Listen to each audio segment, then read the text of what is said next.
माता वैष्णव देवी की उत्पत्ति त्रेता युग के समय के दौरान मानी जाती है, जब एक असुर ने ब्रह्मा जी से जटिल वरदान प्राप्त कर लिया था कि उसे कोई भी गर्भ से उत्पन्न प्राणी के द्वारा मारा ना जाए। इसके बाद देवर्षि नारद माता लक्ष्मी तथा भगवान विष्णु के पास जाकर सृष्टि को उस असुर के आतंक से मुक्ति के लिए प्रार्थना करते हैं। तब भगवान विष्णु नारद मुनि को तीनों देवी महादेवी काली, सरस्वती जी, लक्ष्मी जी से प्रार्थना करने को कहते हैं, जिसके बाद नारद मुनि के आह्वान से तीनों देवियां प्रकट होती हैं, जिन्होंने माता वैष्णव देवी की उत्पत्ति की तथा अपनी अपनी शक्तियां मां को प्रदान की। जिसके बाद मां को संसार के पालनहार श्री विष्णु ने अपना अंश प्रदान किया, जिससे ही माता का नाम वैष्णो देवी पड़ा। इसके बाद भगवान विष्णु की आज्ञा अनुसार माता वैष्णव देवी ने समस्त असुरों का संहार किया। असुरों के संहार के उपरांत माता वैष्णव देवी ने भगवान विष्णु से उनमें विलीन होने की इच्छा जताई, परंतु भगवान विष्णु ने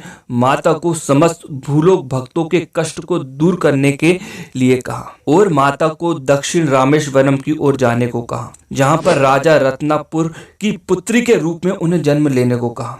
जिसके बाद माता वैष्णव देवी ने धर्म की रक्षा और भक्तों के कष्टों को दूर करने के लिए पृथ्वी लोक पर अवतार लिया, जिनका नाम त्रिकुटा पड़ा। माता ने 9 वर्ष की आयु में पिता से आदेश पाकर समुद्र के किनारे तपस्या करने लगी, जहां माता को पता चला कि भगवान विष्णु पृथ्वी पर राम अवतार ले चुके हैं। तो माता ने प्रभु को पति के रूप में पाने के लिए तपस्या चालू कर दी। कुछ समय बाद जब श्री राम माता सीता की खोज में भाई लक्ष्मण के साथ रामेश्वरम तट पहुंचे तो उनकी नजर तपस्या कर रहे दिव्य कन्या पर पड़ी। तब माता त्रिकुटा और भगवान श्री राम की पहली भेंट हुई थी। माता ने भगवान के सामने उन्हें पति के रूप में पाने की इच्छा जताई, जिस पर भगवान ने कहा कि हे देवी, मैंने इस जन्म में पतिव्रता रहने का वचन लिया। मेरा विवाह सीता के साथ पहले ही हो चुका है, इसलिए देवी मैं आपसे विवाह नहीं कर सकता। लेकिन भगवान त्रिकुटा की भक्ति से बेहद प्रसन्न हो गए थे।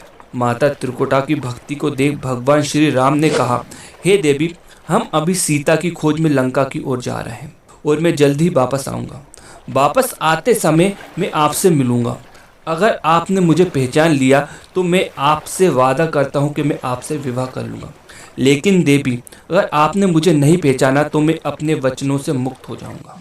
समय बीत जाने के बाद श्री राम लंका विजय होकर पुष्पक विमान में अयोध्या लौटते हैं। अपने वचन को निभाने के लिए हनुमान जी के साथ वे मुनि का भेष लेकर त्रिकुटा के पास पहुंचते हैं और भिक्षा मांगने लगते हैं।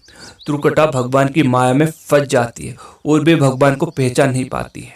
फिर भगवान अपने वास्तविक रूप में आते हैं। माता त्रिकुटा भगवान को पहचान ना पाने की भूल के कारण बहुत दुखी होती है। तब भगवान श्री राम त्रिकुटा से कहते हैं, हे देवी, आप उत्तर भारत में स्थित मणिक त्रिकुट पर्वत श्रृंखला में स्थित एक गुफा में महाकाली, महालक्ष्मी, महासरस्वती के साथ विराजमान होकर आने वाले युग में सच्चे भक्तों के दुखों को दूर करें।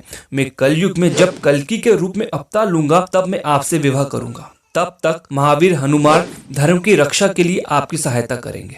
हमारे हिंदू धार्मिक ग्रंथों के अनुसार भगवान श्री राम के आदेश से माता वैष्णव देवी तब से अब तक उस गुफा में निवास कर रही हैं और अपने सच्चे भक्तों की झोली भर रही हैं। अगर आपको वीडियो अच्छा लगा हो तो मेरे चैनल को लाइक, सब्सक्राइब और शेयर जरूर करें।